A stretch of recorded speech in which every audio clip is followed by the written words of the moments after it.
This podcast is brought to you by Customplan Financial Advisors, Inc., an independent insurance managing general agency in Canada. Financialpodcast.ca was developed with one goal in mind: to educate Canadians on important topics that affect their financial well-being and make it readily available to all. We welcome you to plug in and learn with us. If you have questions, please email us at contact@financialpodcast.ca.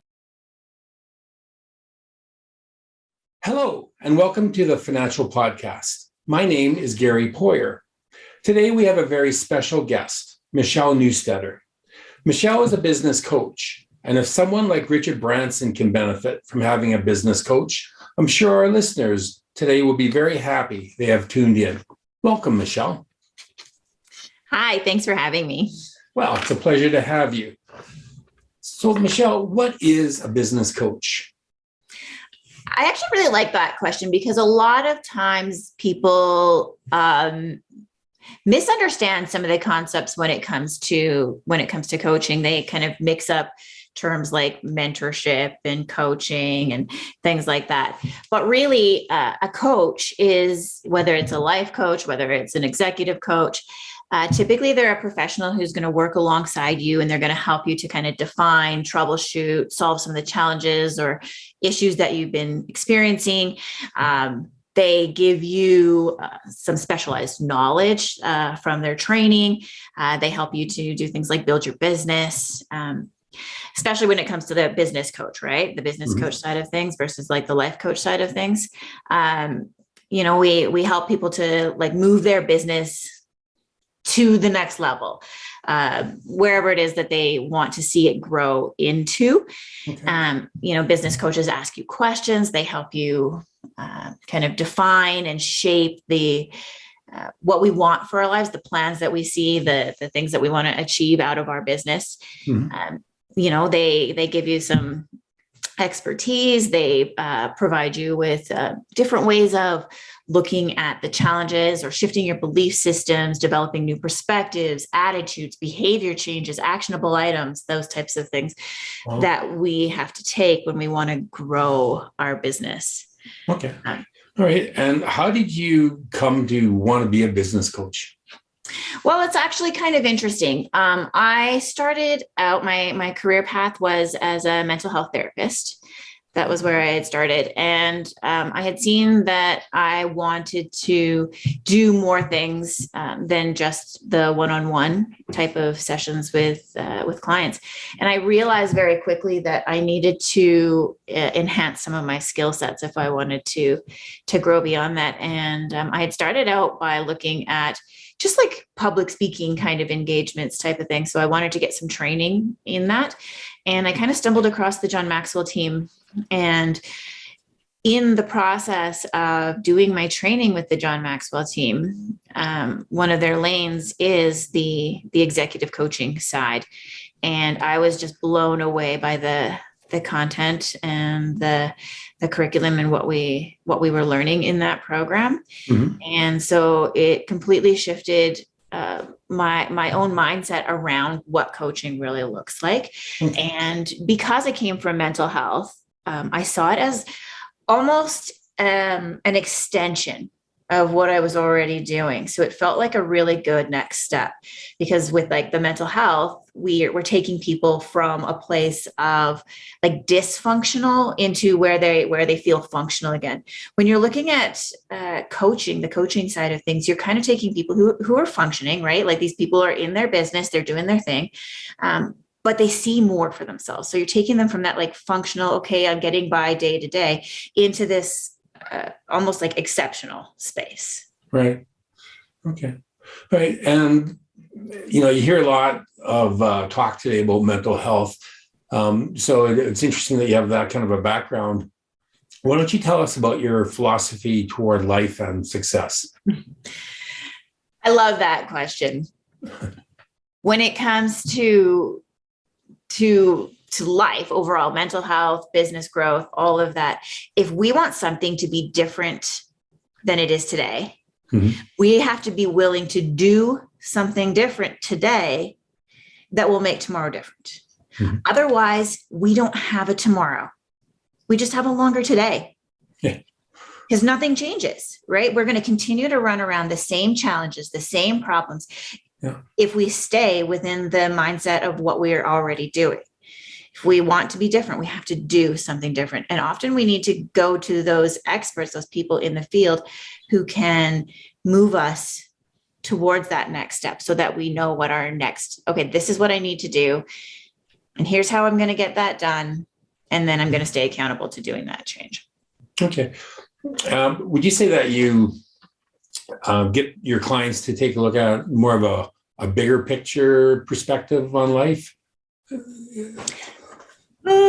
Yes and no. I would say that we need to have a bigger picture. We need to have sort of like our big goals and where we see ourselves down the road and that kind of thing. But that's like our pinnacle. That's where we're right for the time being. That's as far down the road as we can see that pinnacle piece, right? Mm-hmm. But obviously, like if we're not there and we're feeling like we're struggling or there's a stumbling block in our way, then we need to look at what's happening here, right? Where have I come from? So what are some of the things that I've already had to traverse and get through and step over? And where are those successes? Where have I come from? Where am I right now? And identify some of those challenges and those stumbling blocks that are in the way right now. Mm-hmm. While still keeping that pinnacle, like where am I going? Okay. In front of us, right? Okay.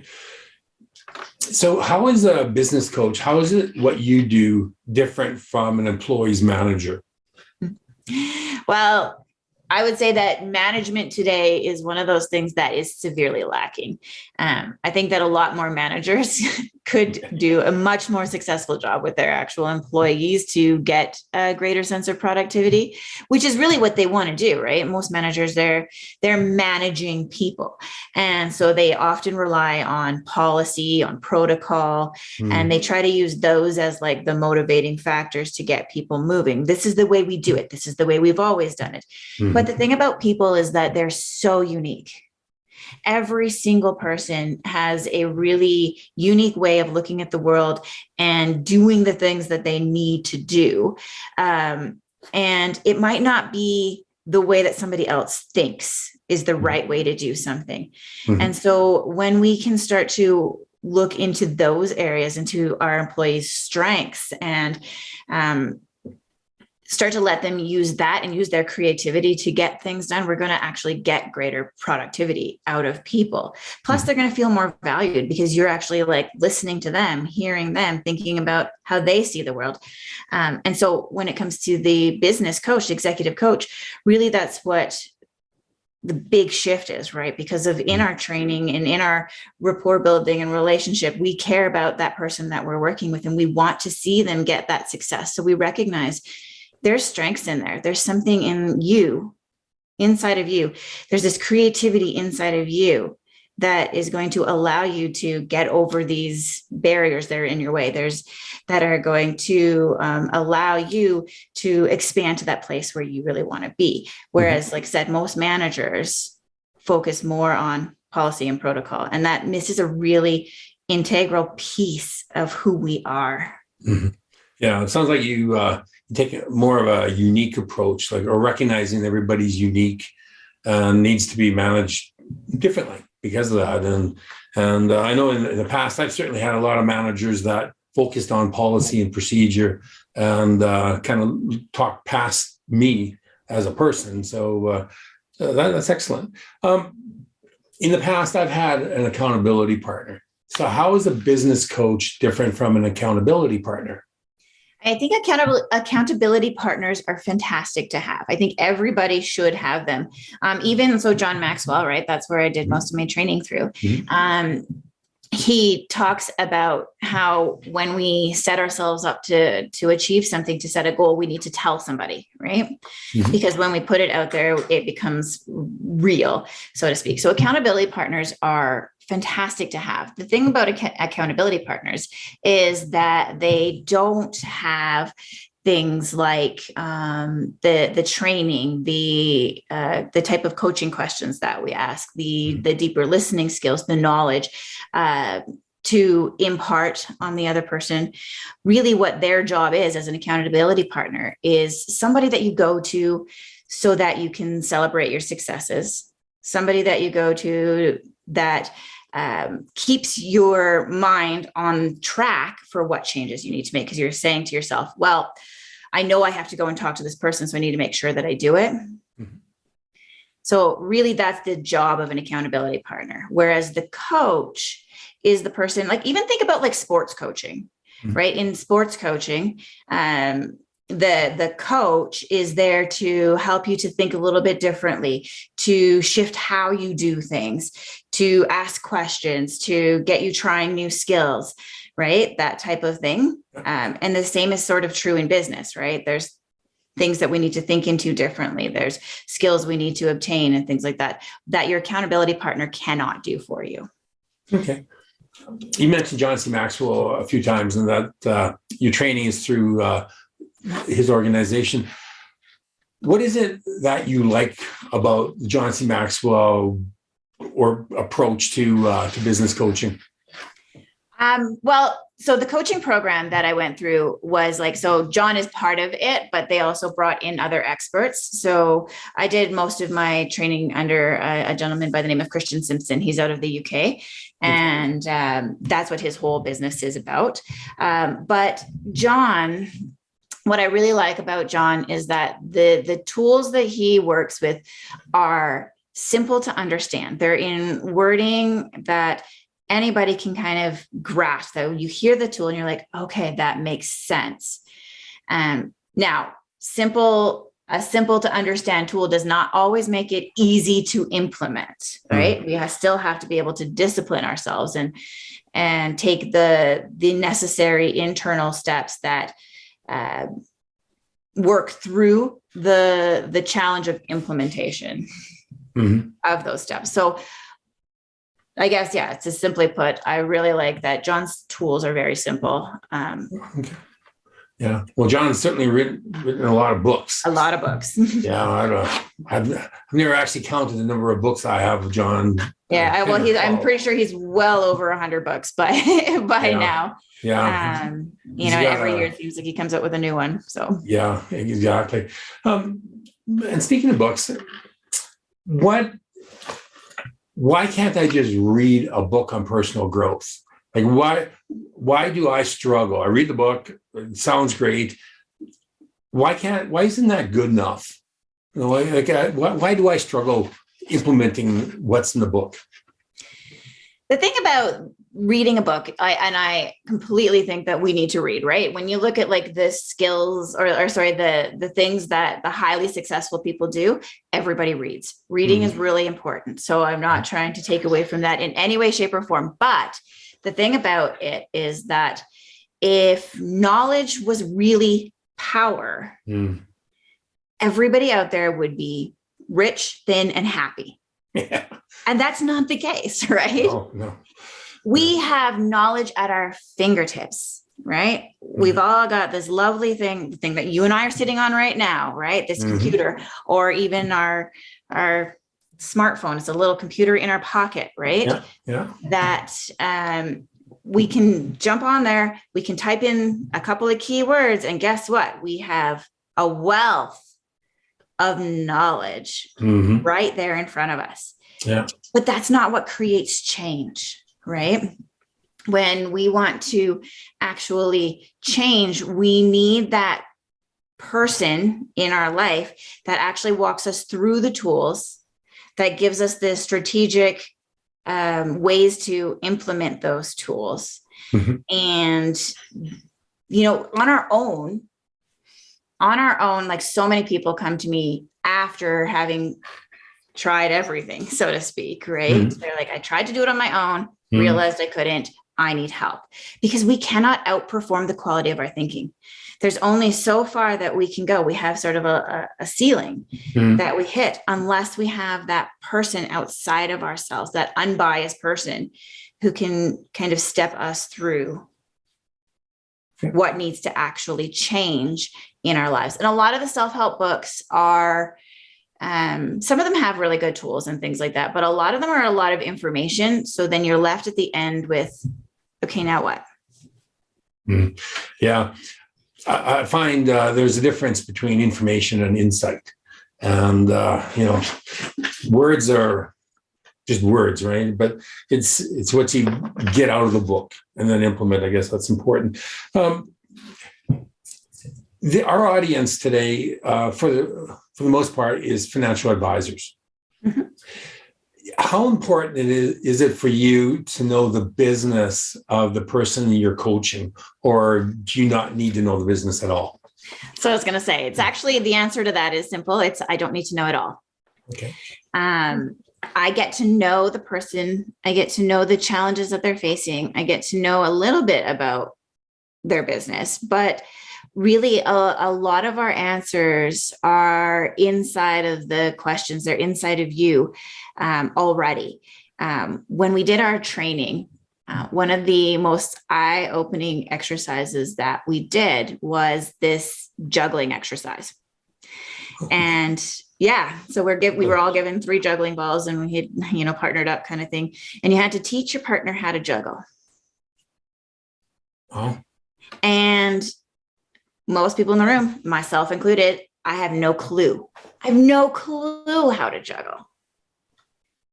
But in the process of doing this exercise, we learned the power of those coaching questions. And when asked the right question, it gets the participant thinking deeper into, what am I doing? What seems to hinder me, or what seems to work that allows me to do this a little bit better? And so I didn't have to know anything about how to juggle. I needed the right questions. All right. Cool.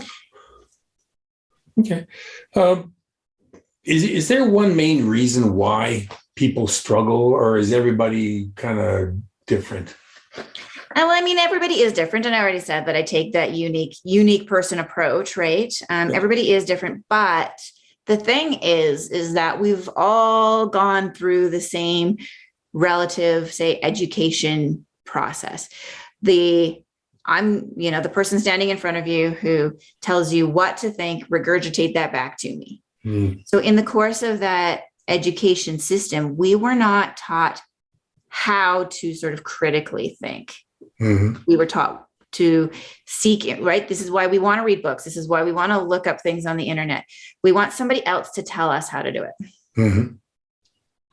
Yeah. Just tell me what to do and I'll do it, right? Yeah. Rather than the deeper thinking that needs to come alongside. So yes, in the coaching process, obviously we're going to identify things that you need to do, right? That are going to improve your business, that are going to improve where you're at and start to work you towards achieving the goals that you want to achieve. Mm-hmm. But we also have to learn how to critically think for ourselves.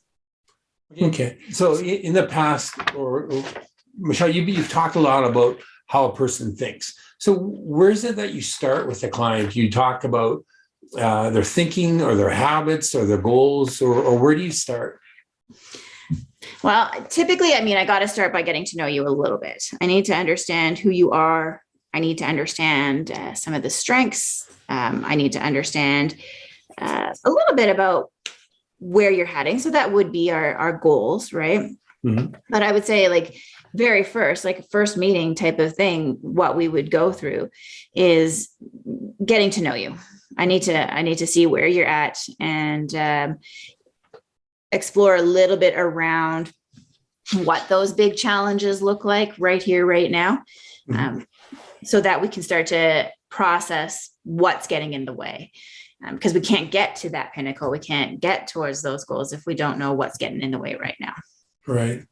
Okay. So how hard is it to change somebody's beliefs, or especially their self-limiting beliefs? It just takes time. So the difficulty relies in our ability to be consistent. People don't like the word consistency because it means we have to do the same things over and over and over and over and over and over again. But that's how belief systems are created. So, when it comes to some of our belief systems, some of them were created when we were fairly young. Some of our core belief systems were implemented or were put into us in our like formative years between say like 0 and 5 years old. We learned a lot from the people around us, but beyond that, we started to do some discovery and exploration of our world. And then we started to create new core belief systems. So if we had, a negative interaction with somebody, that might have started the ball rolling. And then all of a sudden we're looking for evidence to support that. And we're repeating it to ourselves, but we don't realize we're doing it because we're doing it almost subconsciously, that we're repeating and repeating and repeating. And when we want to change a core belief system, we have to do that same sort of process, but in a different way, right? We have to identify the core belief system that doesn't work right now. And then we have to identify what it is that we do want to believe so that we can start to feed ourselves that. So we can start to look for evidence that supports that. Now, the way our lovely brain works is we've got this neural network that all speaks to each other through these electrical impulses. And so when we've thought in one way for a long time, we've created really strong connections between certain neural pathways. And it's electrical impulses, like I already said, and electricity always wants to follow the path of least resistance. So that pathway, because it's strong, is really easy for our brain to fire down. When we want to create a new one, it's about kind of catching it as it's firing down that pathway, kind of grabbing that train and shifting it over to another pathway that we're going to be working on strengthening. And slowly over time, as we continue and be consistent, we start to strengthen that other neural pathway so that our brain can start to fire down a different pathway, right? But that doesn't mean that the other pathway disappears either, though. So sometimes we can find ourselves going down there, but then we get better at catching it and moving it, and it becomes a lot easier. And we kind of need to do almost like the but to the positive. Because one of the things that we often do, say somebody gives you like a compliment. If you've got a negative core belief system, you're going to hear the compliment and you're going to go, yeah, but, and then you're going to add in some kind of negative undertone following that. And with those self-limiting beliefs that we have, that's kind of how we continue to reinforce the self-limiting beliefs, is that yeah, but to the negative. And we want to do the reverse when we want to change a self-limiting belief, because we've got lots of evidence that shows us why we're not good enough or why we haven't been successful. And so when we tell ourselves the more positive belief system that we want in our life, our brain is going to immediately go to that place of yeah, but, and it's going to look for all of the negatives, right? And so we need to recognize that evidence exists, right? Like, yeah, sure, that's something that happened in my life. I can accept that. Yes, this is something that happened in my life, but that doesn't define my future. But, I can still move past this, right? And it's doing that process, catching that negative train of thought, doing this almost, yeah, I accept that is something that existed in my life, and following it up with something positive. Right. Yeah. Does it matter at what point in your life that self-limiting belief was created? Like whether it was like at age 4 or whether it was somebody telling you something as opposed to an actual event? Does that make any difference? No, not really. The thing is that all of our life is experience, right? Everything that we've walked through, everything that we've seen, everything that we've heard, it all becomes part of our memories and our experiences that shape where we are right now. Okay. So whatever we've walked through, whatever we've been through, whatever people have told us, that has gotten us to this point, right? And here's where I am now, right? Right. And once I recognize, okay, so here's where I am, the next question is, okay, so what? And not to diminish where you've been, where you've come from, right? It's about, so what are we going to do with that? Now that you know that you're here and this isn't working, if not this, then what? We do the forward progression. We don't have to sit there and like figure out where these things came from. All of it got us here. now where are we going to go? Okay. Why don't you tell us about one of your greatest successes? Without going into the names and stuff, but because we have a lot of financial advisors, and I myself am a financial advisor, so I can relate to our audience. But in terms of a sales type of person, why don't you tell us about one of your successes? Well, I mean, if you really think about it, all of us are in sales in some way, shape, or form, right? Yeah. Whatever we do, we're selling, because we're selling me, we're selling, really, I'm really selling me for the most part. But in terms of somebody who really stands out, I have this one woman who I've worked with over the years, and I would say she probably exemplifies what I would love to see for everybody out there.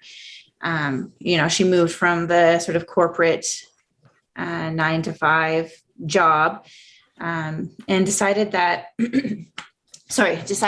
she had a passion for something else. And in discovering that, there was this decision inside of her that she needed to move from that into this build a business for herself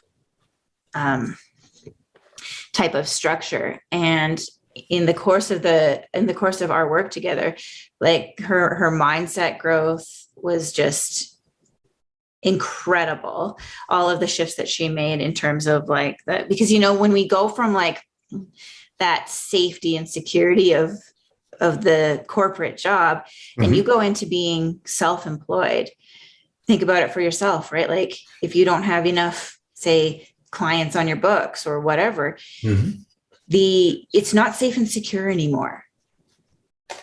And we have to go through a lot of change to move into this place where we're capable of accepting that and being like, okay, I'm going to do the work. I'm going to plug away. I'm going to work with what I have. I'm going to work with my schedule, my resources, and I'm going to shift how I do things so that I make this go. I think a lot of small businesses fail because they don't have that resolve inside of them, that they're going to do what it takes to make this thing go. And then at the first signs of adversity, everything crashes, right? Yeah. And in the course of this woman's journey, she's had to face loads of adversity. She went into a product-based business, but she had to go through her R&D process and all of that, which had many ups and downs. But now it's thriving for her.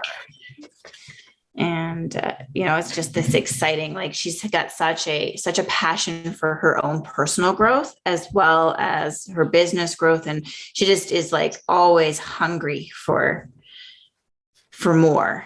And, she's probably my favorite type of client to work with, because I want people who are hungry. Yeah. Well, if you're going to be an entrepreneur or in sales, you certainly have to have that hunger, a desire to pick up the phone or meet with people. And that can be scary, right? Yeah. So those cold calls, or even if it's a warm introduction, it can still be scary. Yeah, that's the thing, the sense of rejection or the fear of rejection, I guess, is deep within everybody. Michelle, just in conclusion, if one of our financial advisors want to get into contact with you, how do they do that? Well, I do. I have a couple different ways that people can connect with me. I'm happy to connect over the phone. I'm happy to connect via email.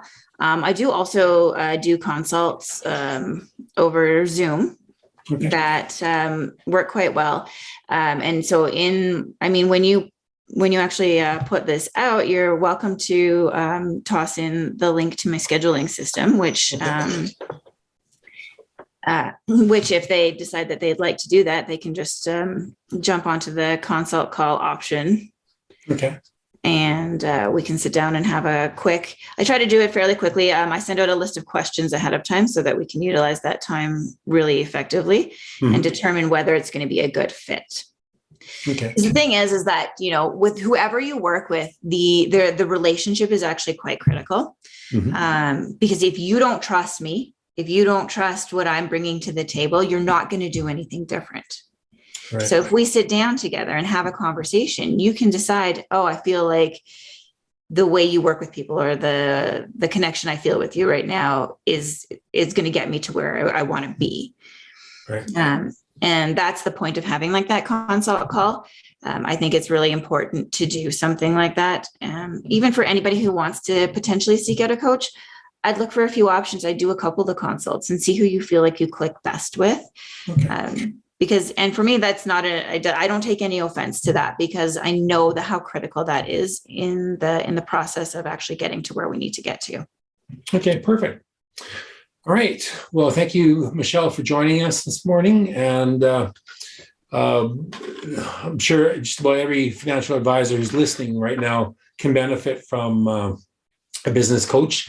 And you certainly provided us with a great example of what a business coach can do. So I want to thank Customplan Financial Advisors for sponsoring the program today. Customplan is an award-winning MGA, and they provide fantastic resources to the independent financial advisor. And this podcast is now on YouTube and Spotify, as well as financialpodcast.ca. So please sign up and subscribe to our podcast. And if you have any questions, you can contact me at contact@financialpodcast.ca or info@financialpodcast.ca. We'd love to have your feedback. And thank you again, Michelle, for joining us. Thanks for having me. Okay, thank you. The views expressed here are those of the participants and not those of Customplan Financial Advisors, Inc., its affiliates, or subsidiaries. This is not intended to serve as a complete analysis of every material fact regarding any company, industry, or security. This presentation may contain forward-looking statements. Investors are cautioned not to place undue reliance on such statements, as actual results could vary. This site and podcasts are for general information purposes only and does not constitute investment advice and is not intended as an endorsement of any specific investment product or service. Individual investors should consult with an investment professional about their personal situation. Past performance is not indicative of future results. If you are unsure about what is the best course of action for you in your financial planning, then we suggest you consult a fee-based independent financial advisor or get in touch with us to discuss your individual situation. Our phone number is 604-687-7773.